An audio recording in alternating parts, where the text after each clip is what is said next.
last video, we said that to feel good about launching yourself into teaching guitar for a living, you need to have confidence in your ability in these three areas. As a musician, as a teacher, and as a business operator. In this video, we're going to take a look at the second item on the list and ask the question, how good a teacher do you need to be? All the time a student is sat in front of you, you need to be certain of two things. What to teach them next, and how best to teach it to them. Choosing what to teach an individual student at any given stage in their development is firstly dependent upon your own sphere of guitar playing knowledge and ability.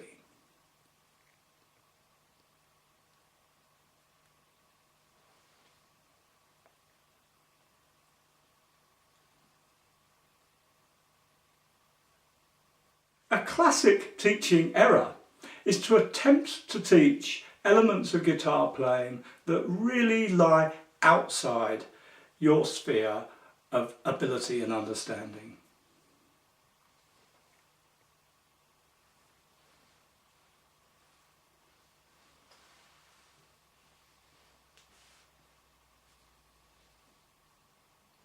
If a student asks you to teach them something that really is beyond you, then better by far to be completely honest and say to them, sorry, that really isn't my area of expertise.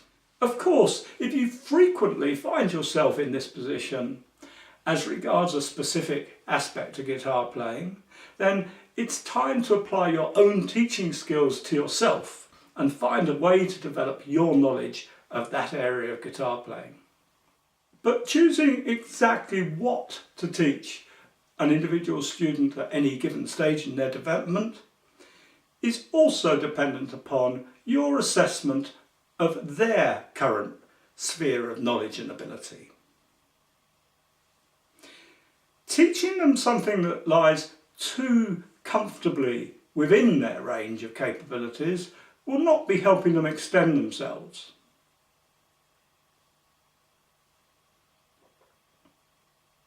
However, this is always a far lesser crime than selecting something that is so far out of their ability range that it overwhelms them. One of your chief concerns as a teacher should always be to help your students build their confidence. Once you've decided, after careful assessment, or based on good knowledge of an individual's existing sphere of guitar playing capability, what to teach, then you have to decide how to teach it.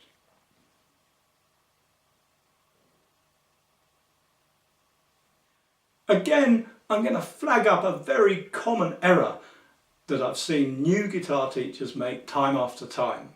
The temptation is often to try and teach a particular guitar playing skill the way you learnt it.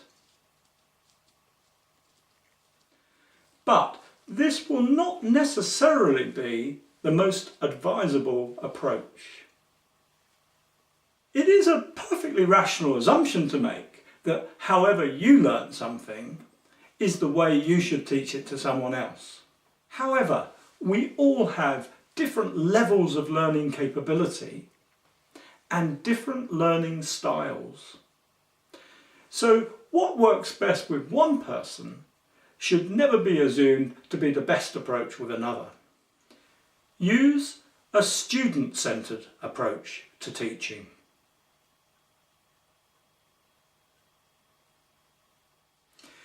We're often led to think of teaching as a process that involves some sort of transmission of knowledge from teacher to pupil. as if the learning process is something that occurs between the teacher and the pupil. I call this the old school model because quite literally it was the model most enforced during my day as a school pupil. And also because I'm very pleased to say that educational science has moved on since those ancient days, and this approach to education is far less prevalent now.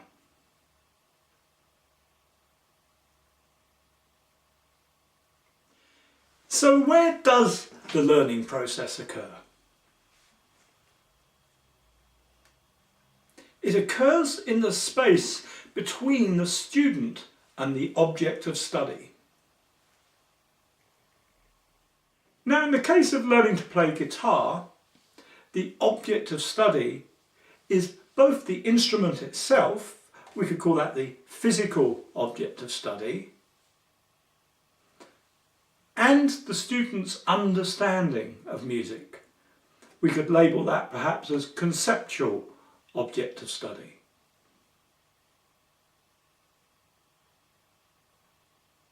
So guitar teaching usually involves two aspects. To help a student develop a physical skill, like learning a particular finger picking pattern or chord change, for example, simply take the whole task and break it down into smaller steps. Then get the student to carry out one action at a time. So I'm going to show a student how to change from G to C.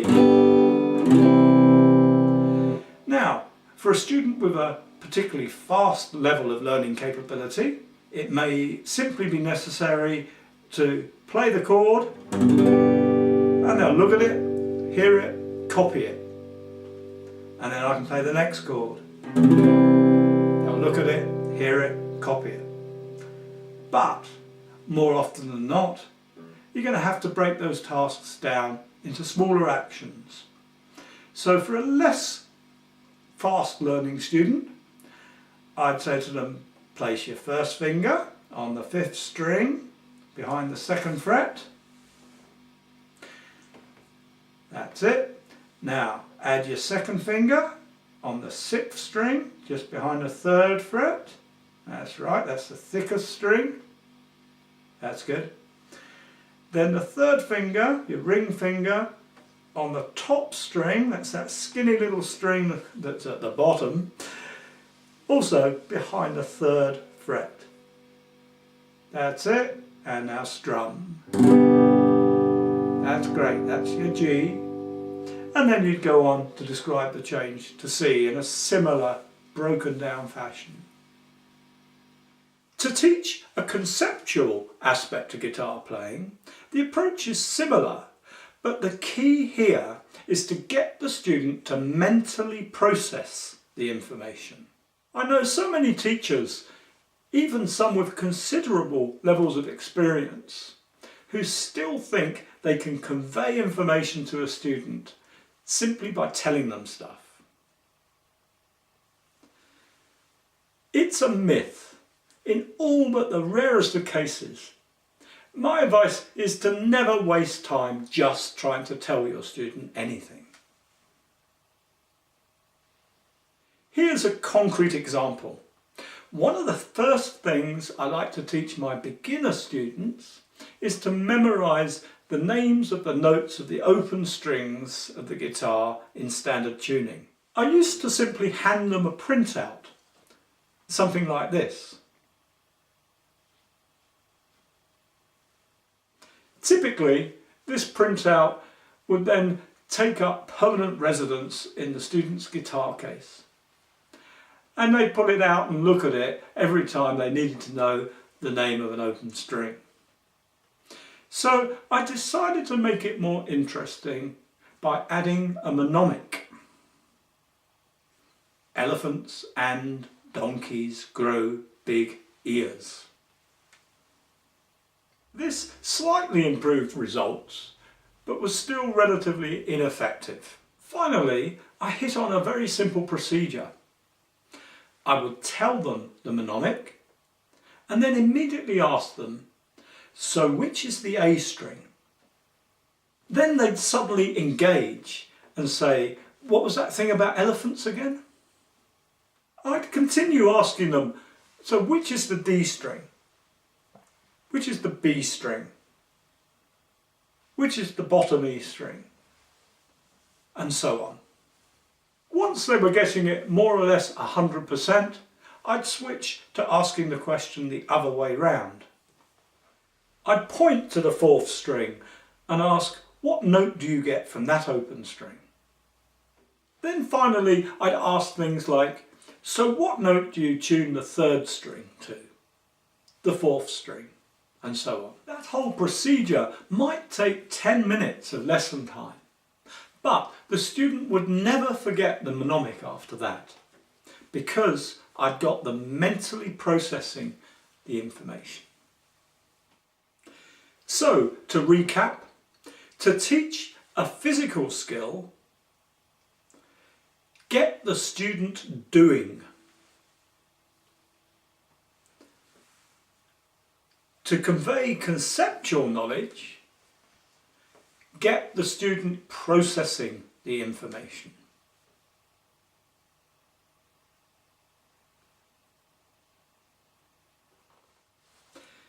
And in both cases, break down the tasks into small enough units to enable the student to carry out your directions easily and with growing confidence.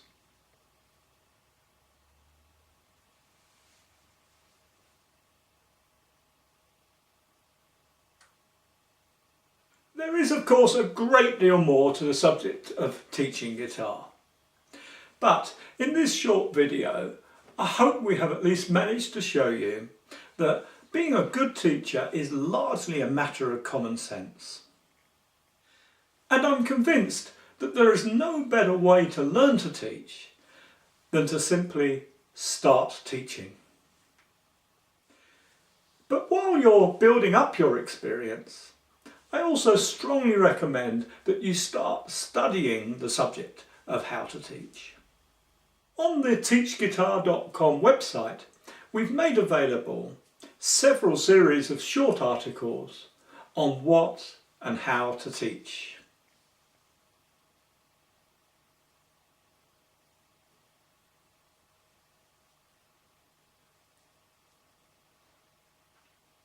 I've also written a book on the subject called 50 Flexible Lesson Plans for Teaching Guitar. This can be purchased from the site and downloaded as an ebook. The 50 Flexible Lesson Plans ebook has helped thousands of guitar teachers all over the world gain the level of confidence needed to get their guitar teaching practices up and running in a way that is fun and successful both for them and for their students. Now, I want to finish off this video by making one further point. At the start, we asked the question, how good a teacher do you need to be to make a success of teaching guitar for a living?